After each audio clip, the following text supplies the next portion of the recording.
Baik teman-teman, jumpa lagi bersama saya. Pada kesempatan video kali ini saya akan memberikan tutorial bagaimana mensimulasikan proses produksi hidrogen menggunakan metode water gas shift reaction ya. Simulasinya menggunakan software DWSim Simulator. Nah, mengapa menggunakan water gas shift reaction untuk produksi gas hidrogen? Karena water gas shift reaction merupakan salah satu metode yang utama dalam memproduksi hidrogen yang cukup terkenal baik untuk industri pengolahan gas maupun industri produksi energi ya. Nah, kurang lebih seperti ini ya reaksi yang terlibat, antara lain chemical compoundnya yaitu karbon monoksida, water atau H2O, dan karbon dioksida dan hidrogen. Kita akan mencampurkan karbon monoksida dan water, kemudian waternya ini dalam bentuk suhu yang tinggi atau dalam bentuk uap atau vapor ya.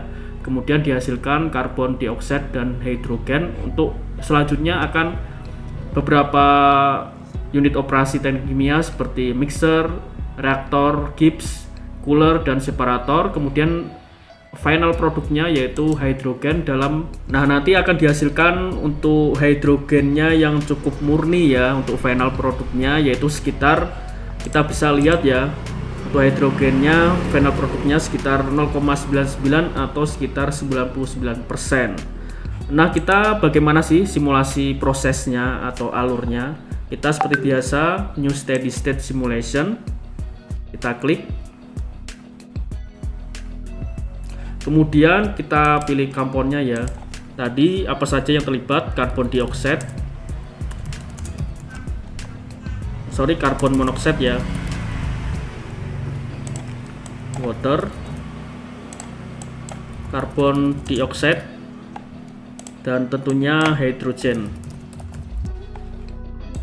Kita pilih next. Nah, kita pilih thermodynamics property package-nya apa? Kita pilih Peng-Robinson ya misalkan, karena Peng-Robinson ini cocok untuk reaksi fase gas dan untuk yang bersifat tidak ideal, karena kan ada beberapa gas ya seperti karbon monoksida yang tidak ideal. Kita pilih next.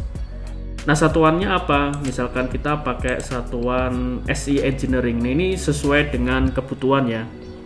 Kita pilih next, finish. Nah, kita bisa tambahkan saja untuk material streamnya. Ini untuk material stream 1 yaitu karbon monoksida, kita enter. Kemudian compound amonnya kita clear, karena ini merupakan pure karbon monoksida. Kita ketik 1 untuk karbon monoksida, kita accept. Kemudian tambahkan lagi untuk water ya. Untuk water, enter. Compound amonnya kita clear, pilih water angka 1 karena ini pure water. Untuk suhunya kita pilih misalkan 300 derajat ya, karena dalam bentuk vapor. Nah, kita bisa menambahkan mixer. Kita campurkan, tambah mixer. Kita belum mereaksikan ya, kita masih mencampurkan. Ini produknya CO plus H2O. Enter.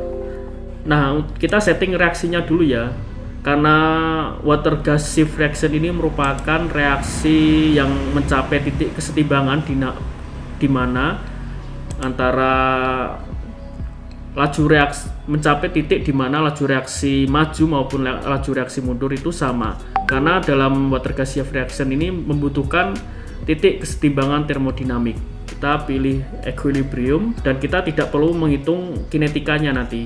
Kita pilih equilibrium. Misalkan ini namanya hydrogen production of hydrogen. Kita include semua ya untuk komponennya. Kemudian base komponennya kita pilih water, karena water merupakan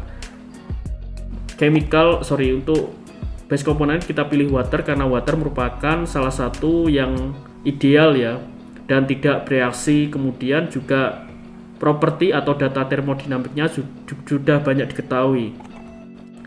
Kemudian untuk stokiometri untuk reaktan seperti biasa kita kasih tanda -1.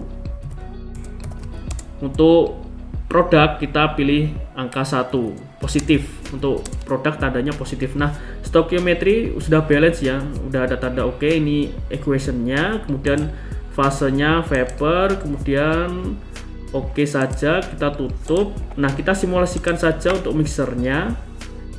Kita klik mixer, kita ganti namanya ya, mixer, kemudian kita pilih solve. Nah, kita sudah mensimulasikan ya untuk mencampurkan antara karbon monoksida dan water. Kita pilih temanya bisa untuk color icon. Nah, seperti ini nanti lebih menarik ya untuk temanya. Kemudian kita bisa menambahkan reaktor. Kita tambahkan reaktor Gibbs.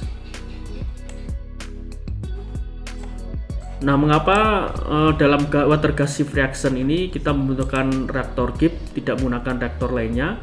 Karena water gas shift reaction ini merupakan reaksi yang membutuhkan titik kesetimbangan termodinamik ya. Jadi meminimalkan energi yang bebas untuk bisa menghasilkan hidrogen yang murni. Kita pilih E1 nya, kita membutuhkan energi ya, enter. Ini Gibbs reaktor, enter. Nah, kita pilih komponennya, kita centang semua, kemudian kita pilih calculation modenya ya, kita pilih outlet temperatur. Nah, suhu yang diinginkan berapa, misalkan kita suhunya 300 ya, 300 derajat Celcius. Nah, kita bisa lihat produknya. Baik, oke, kita tadi belum mengganti compound amount-nya dari water ya. Tadi kan waternya pure ya, pure water, berarti untuk water kita berikan nilai 1. Kemudian pilih enter. Kemudian accept ya. Nah, kita bisa reaksikan saja atau simulasikan, misalkan ini suhunya 300, enter. Kita solve. Untuk compound-nya dicentang semua ya, karbon monoksida, water, karbon dioksida, dan hidrogen. Nah, ini final produknya. Jadi karbon monoksidanya sekitar 0,015. Nah, kita bisa meminimalkan ya, misalkan kita suhunya, kita pilih calculation-nya, outlet temperaturnya kita atur ya. Kemudian kita menginginkan suhu berapa untuk luaran streamnya atau luaran produknya. Misalkan kita turunkan suhunya menjadi 120 derajat. Nah, ini karbon monoksidanya sudah berkurang ya, jumlahnya sekitar 0,003 sekian. Ini sangat kecil sekali persenannya. Kemudian kita hendak memisahkan produk.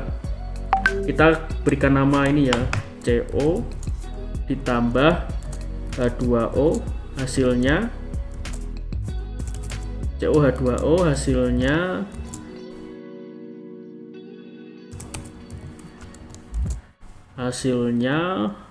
CO2 plus H2, enter. Oke, selanjutnya kita akan menambahkan unit operasi cooler ya, untuk mendinginkan outlet streamnya tadi. Kita tambahkan cooler. Nah, ini membutuhkan energi ya untuk coolernya. Kita berikan nama energi. Kita berikan nama untuk coolernya. Nah, kita bisa men-setting, kita ingin mendinginkan suhunya sampai berapa. Kita calculation tipenya kita atur menjadi outlet temperatur, karena ini kita ingin men-setting ya untuk luaran streamnya, outlet temperaturnya kita atur suhunya berapa. Misalkan ini suhunya minus 100 ya. Nah, kita lihat. Nah, suhunya sudah menjadi minus 100 ya untuk produknya. Kita lihat hidrogennya sekitar 0,39 atau sekitar 39%. Kita dinginkan lagi, misalkan suhunya minus 250 derajat ya. Kita lihat lagi, ini masih sama.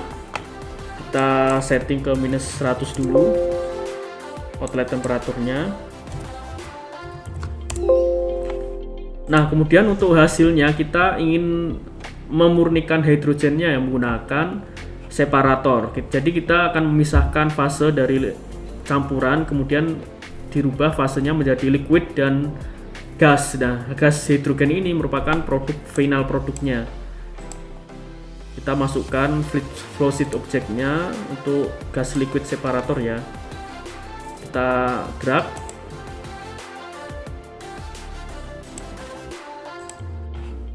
kita disconnectkan dulu untuk inletnya. Kita atur. Ini inletnya 9 ya, separator. Inletnya merupakan objek 9, objek ini ya inletnya. Nah, ini final product hydrogen. Final product. Karena prinsipnya separator ini kan untuk memurnikan ya, atau memisahkan campuran dari fase campurannya dirubah menjadi fase liquid dan fase gas. Nah, ini fase liquidnya yang bawah ini merupakan campuran. Kita lihat dulu ya, kita simulasikan dulu. Nah, ini sudah berhasil. Nah, kita lihat di bawah ini produknya apa. Nah, kita bisa lihat produk waternya sekitar 0,99 ya. Kemudian karbon dioksidanya sangat kecil, kemudian hidrogennya sangat kecil ya, karena pangkat minus ya. Ini juga pangkat 10 pangkat minus. Jadi ini produknya tinggal karbon dioksida dan water ya, atau H2O. Kita enter. Nah, ini hidrogen kita lihat sekitar 0,49% ya. Nah, kita ingin meningkatkan dari kemurnian dari hidrogen ya, ini sekitar 49% atau 0,49. Caranya gimana? Kita atur suhunya dulu ini. Misalkan ini kita suhunya, ini kan suhunya minus 100 ya, kita turunkan lagi suhunya misalkan menjadi minus 250. Kita enter. Kemudian kita simulasikan. Nah, kita lihat. Nah, hidrogennya sekitar 0,99%. Nah, kita lihat dari sini kita bisa menyimpulkan bahwa kondisi stream atau inlet stream yang dingin, kita bisa mendapatkan kemurnian hidrogen yang tinggi seperti itu. Nah, ini sudah hasil finalnya sudah dapat. Nah, ini kan bisa kita lihat ya, hidrogen 0,99 atau 99% sangat tinggi. Kemudian karbon komponen lainnya seperti karbon dioksida sangat kecil, water juga sangat kecil karena pangkat minus semua ya. Karbon monoksida juga sangat kecil, 0,00 sekian 9 ya. Ini sangat kecil, berarti bisa simpulkan ini merupakan produk hidrogen murni atau mencapai kemurnian yang cukup tinggi yaitu 99%. Ini sisa produknya di fase liquid ya, yaitu karbon dioksida dan hidrogen. H2O atau water. Nah, kita bisa memasukkan data master property table-nya di insert. Nah, kita double klik insert master property table, ini material streamnya ya. Kemudian kita centang objek apa saja yang ingin diketahui. Ini kita pilih sesuai selera ya. Hidrogen final product, kemudian COH2O, CO2 plus H2O, kemudian ini. Jadi input sama outputnya kita lihat. Ini sesuai selera. Nah, kemudian kita menginginkan apa lagi? Misalkan kita menginginkan properti untuk reaktor Gibbs. Kita bisa cari Gibbs reaktor. Nah, Gibbs reaktor, outlet temperatur, initial Gibbs, final Gibbs energy, carbon dioxide conversion, water conversion, carbon monoxide conversion, dan hydrogen conversion. Nah, ini bisa kita lihat ya datanya seperti ini. Nah, konversi waternya sekitar 64%, kemudian carbon monoxide-nya konversinya sekitar 99%. Jadi karbon monoksida yang diubah sekitar 99% diubah menjadi produk hidrogen. Jadi cukup tinggi ya konversinya. Nah, mungkin itu saja sekilas tentang proses produksi hidrogen menggunakan water gas shift reaction ya, menggunakan metode water gas shift reaction. Apabila ada kesalahan dalam tutorial kali ini, saya mohon maaf. Terima kasih sudah menonton. Sampai jumpa di video selanjutnya.